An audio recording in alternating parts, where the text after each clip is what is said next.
अस्सलाम वालेकुम वीवर्स, उम्मीद करता हूँ सब खैरियत से होंगे। आज का जो हमारा डिस्कशन का टॉपिक है वो है स्ट्रेंथ ऑफ एसिड्स, या आप स्केल ऑफ एसिडिटी की कह सकते हैं। तो सबसे पहले आप लोगों को जनरल चीज़ें पता होंगी कि एसिड क्या होती है, बेस क्या होती है। एसिड हमारे पास वो होती है जो कि प्रोड्यूस करती है एच पॉजिटिव को, और बेस हमारे पास जो है वो होती है जो हमारे पास ओ एच नेगेटिव को प्रोड्यूस करता है। ये तो हम जनरल बातें करते हैं कि जनरल हम कह देते हैं कि जो एच पॉजिटिव प्रोड्यूस करते हैं उसको हम एसिड, और जो हमारे पास ओ एच नेगेटिव प्रोड्यूस करते हैं उसको हम क्या कहते हैं, कह देते हैं बेस कह देते हैं। लेकिन जो है ना लोरी ब्रोस्टेट और एक तो जो अरहीनियस कंसेप्ट, इनके अलग अलग जो कंसेप्ट थे उनके अकॉर्डिंग हमने देखा। उसके बाद एंड पे जो है ना हमें एक जो मेन जो है ना हमारे पास एक उन्होंने कंसेप्ट दिया था, उन कंसेप्ट को ही लेके हम इसको डिस्कस करेंगे आज के according to Bronsted Lowry concept.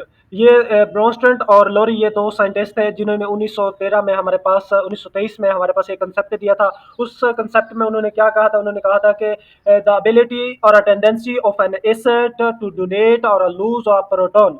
Proton को लूज करने की जो हमारे पास एबिलिटी होगी एसिड की, वो हमारे पास उसी को हुई, उसने नेम दिया, दे दिया स्ट्रेंथ ऑफ एसिड। वही उसकी स्ट्रेंथ होगी, वही उसकी एबिलिटी होगी। ठीक है। मैंने क्या बात की है कि डोनेट और लूज अ प्रोटॉन, प्रोटॉन्स को डोनेट करने की जितनी उसकी एबिलिटी होगी वही उसी को ही हम कह देते हैं कि वो उसका क्या होगी, स्ट्रेंथ ऑफ एसिड होगी। या आप उसे स्केल ऑफ एसिडिटी जो है ना हम नेक्स्ट थोड़ा सा आगे जाके डिस्कस करेंगे। तो सबसे पहले हमने देख लिया कि स्ट्रेंथ ऑफ एसिड क्या होता है। जितने इलेक्ट्रॉन्स के डोनेट करने की एबिलिटी होगी ना वही उसकी क्या है हमारे पास, स्ट्रेंथ ऑफ एसिड होगी। तो एग्जांपल हमारे पास है Ha+H2O। हमारे पास एक जो है ना एसिड, जब एक जहाँ पे जो है ना आप लोगों को एक और बात भी आप लोगों ने याद रखनी है, जो वाटर है ना, वाटर एज अ एसिड और बेस दोनों के तौर पर बिहेव करता है। तो आप लोगों ने ये बात भी माइंड में रखनी है कि जो वाटर है H2O, ये as a acid as a base दोनों ही तौर पे जो है ना बिहेव करता है। और अब जो है ना हमने एसिड ली, इसका जब हमने वाटर के साथ रिएक्शन करवाया तो water as a base behave कर रहा था। तो इन दोनों को जब आपस में रिएक्शन करवाया तो हमारे पास H3O पॉजिटिव और एक हमारे पास A नेगेटिव बन गया। ये हमारे पास कॉन्जुगेट एसिड, ये हमारे पास कॉन्जुगेट बेस बन जाती है। और अगर हम ये हमारे पास हमें पता है कि रिएक्टेंट्स ही मिलके क्या बनाते होते हैं, प्रोडक्ट्स बनाते हैं। तो ये सारा क्या है, हमारे पास प्रोडक्ट है। हम अगर इक्विलिब्रियम की बात करते हैं तो इक्विलिब्रियम हमारे पास बराबर होता है प्रोडक्ट, ये हमारे पास प्रोडक्ट ओवर रिएक्टेंट। तो ये क्या थे, प्रोडक्ट थे। तो ये मैंने प्रोडक्ट ऊपर लिख दिया, डिवाइडेड में क्या आ जाएगा, रिएक्टेंट। तो ये सारे क्या है, रिएक्टेंट। तो ये मैंने रिएक्टेंट में लिख दिया। अब हमें पता है कि ये जो एक चीज एक साइड पे डिवाइड हो रही होती है तो दूसरी साइड पे जाके क्या हो जाती है, मल्टीप्लाई हो जाती है। तो मैंने ये कई के साथ मल्टीप्लाई करवा दिया। ठीक है। अब यहाँ पे मैंने एक वर्ड लिखा है, एक ये जो है ना लिखा है के ए। ये जो है ना के ए क्या है, ये के ए है हमारे पास के एसिडिटी कांस्टेंट है, या आप इसको आयोनाइजेशन कांस्टेंट ऑफ एसिड भी कह सकते हैं। एसिड का आयोनाइजेशन कांस्टेंट भी आप कह सकते हो, और एसिडिटी कांस्टेंट भी आप इसे कह सकते हो। और यहाँ पे आप लोगों ने एक बात याद रखनी है कि यहाँ पे एक इंपॉर्टेंट टर्म्स है कि लार्जर द वैल्यू ऑफ के ए। अगर हमारे पास के ए की वैल्यू क्या होगी, लार्जर होगी, और वो क्या होगी, stronger the acidity. Larger the value of के ए की वैल्यू अगर ज्यादा होगी तो वो क्या होगी, स्ट्रॉन्ग एसिड होगी।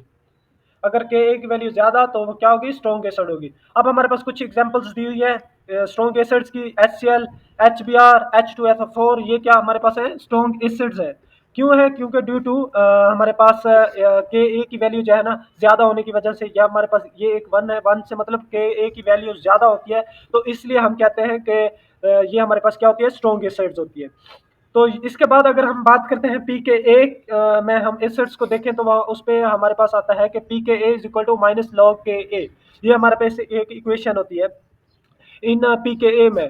तो हमारे पास जो अगर हम इसमें इसमें भी एक इम्पोर्टेंट टर्म है कि अगर हमारे पास पी के ए की वैल्यू क्या होगी, ज्यादा होगी, तो वो पी के ए की वैल्यू क्या होगी, ज्यादा होगी।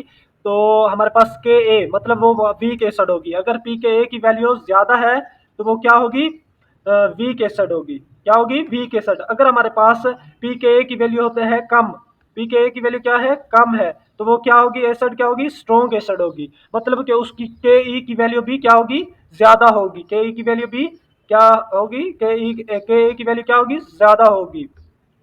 मैंने क्या बात की है कि if the p K a value is less, p K a value is less, then we will then we will say that the it will be strong acid, वो क्या होगी, स्ट्रॉन्ग एसिड होगी। और पी के की value क्या होगी, वो भी स्ट्रॉन्ग होगी, ज्यादा होगी। तो नेक्स्ट हमारे पास है इसकी एक एग्जांपल लेंगे और इसकी जो है ना मजीद जो है ना थोड़ा सा समझेंगे कि मैंने क्या इस जो लाइंस बोली है इसका क्या मतलब है। ये हमारे पास एक एसिड है CH3COOH, जब इसको वाटर के साथ रिएक्ट करवाते हैं तो ये हमारे पास है HCO3, H3O हमारे पास एक बना देता है और CH3COO नेगेटिव हमारे पास एक बनती है।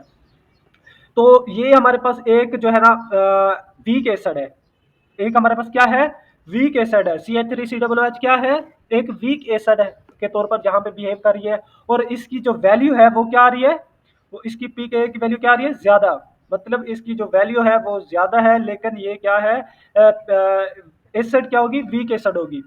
पीके की वैल्यू अगर ज्यादा होगी तो वो उसकी जो एसिड होगी वो वीक एसिड हो सकती है।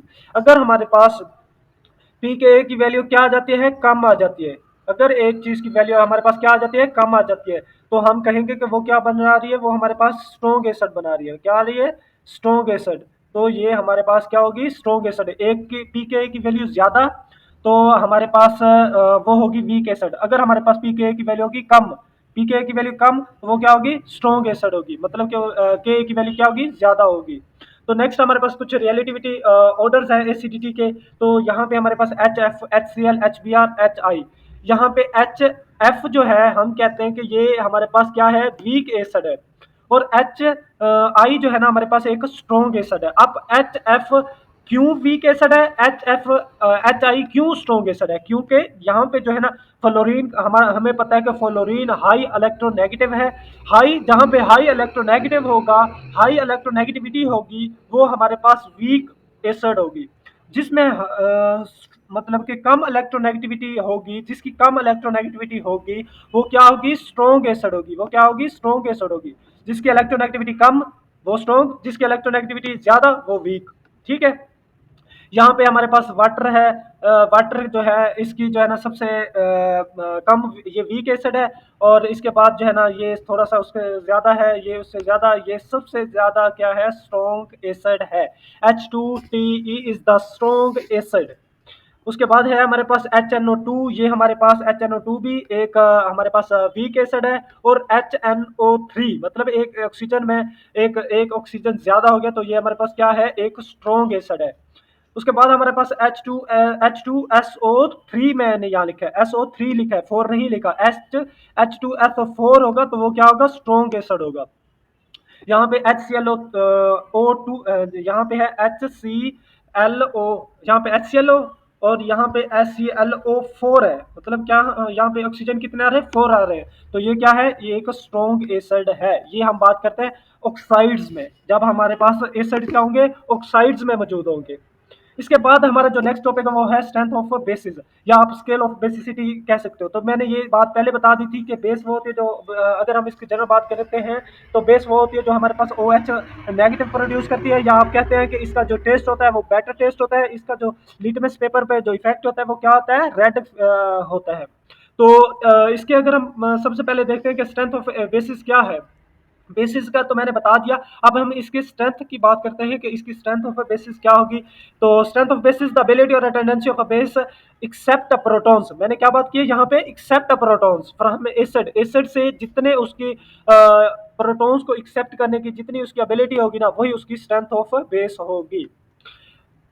जितनी प्रोटॉन्स को एक्सेप्ट करने की एबिलिटी होगी एसिड से, तो वही उसकी क्या होगी, स्ट्रेंथ ऑफ बेस हम उसका नाम कहेंगे।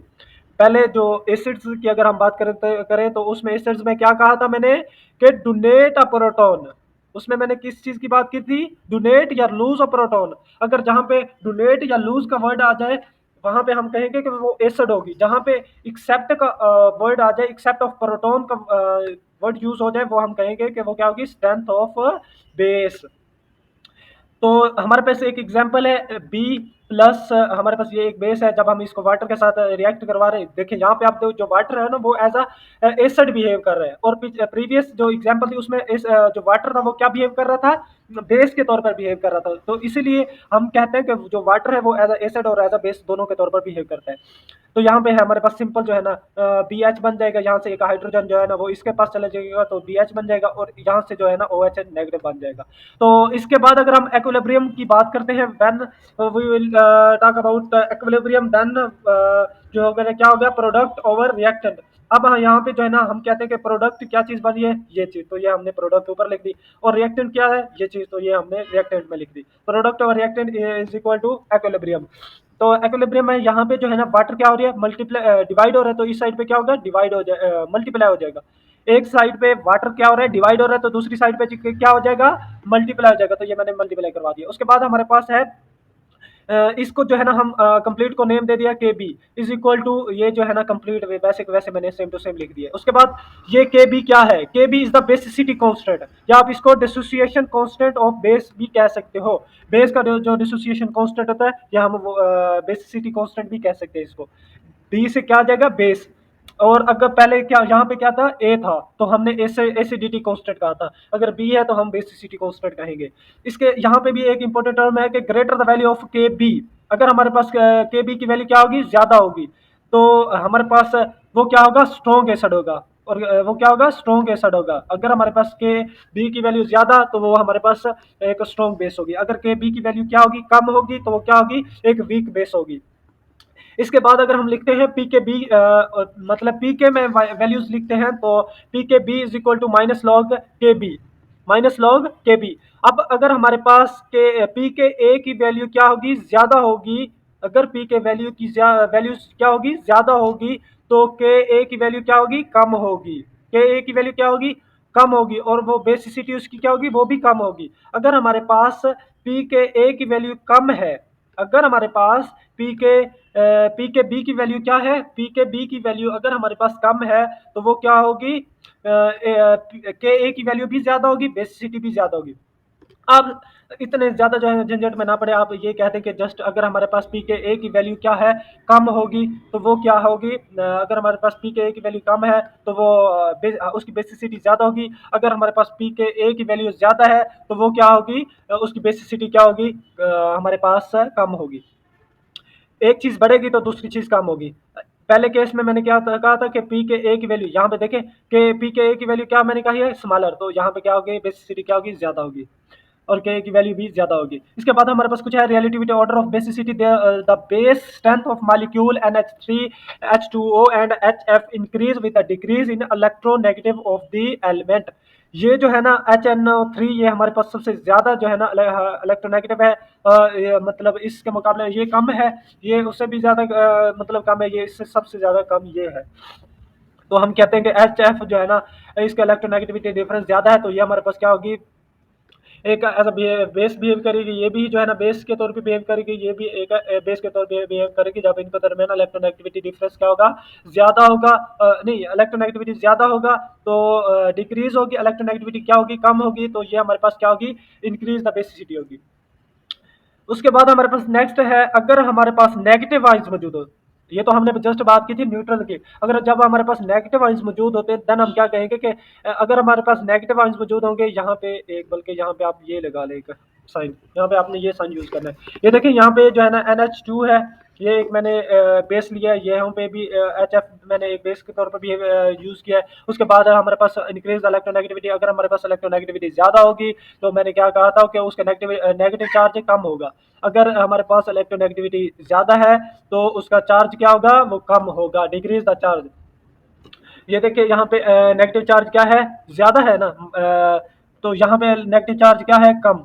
ये इलेक्ट्रोनेगेटिव क्या है, ज्यादा है। इलेक्ट्रोनेगेटिविटी मैंने क्या कही थी, ज्यादा होगी, तो वो क्या होगी, नेगेटिव चार्ज उस पर कम होगा। इस पे इलेक्ट्रोनेगेटिविटी डिफरेंस कम है, तो इस पे चार्ज क्या आ रहा है, ज्यादा चार्ज आ रहा है। तो ये था हमारे पास कुछ ऑर्डर्स। अब हम बात करते हैं पी के ए और पी के बी की। जब हम वैल्यू लेके इसको जब हम सॉल्व करते हैं, तो ये हमारे पास एसिड के लिए हमने पी के ए यूज किया था, और बेस के लिए हमने पी के बी यूज किया था। तो पी के ए प्लस पी के बी हमारे पास हमें पता है कि वो किसके बराबर होता है, पी के डब्ल्यू के बराबर।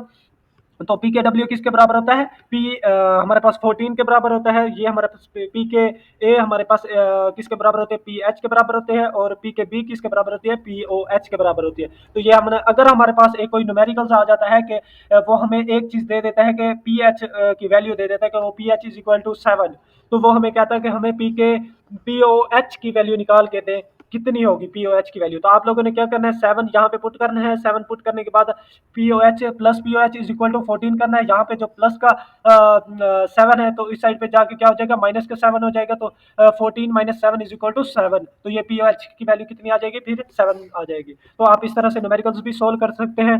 आई होप आप लोगों को आज का लेक्चर जो है ना मेरा समझ आया होगा। अगर आप लोगों को समझ आए तो हमारे चैनल को सब्सक्राइब करना। इंशाल्लाह नेक्स्ट आने वीडियोस आप लोगों को मिलती रहेगी। तब तक के लिए रखिएगा अपना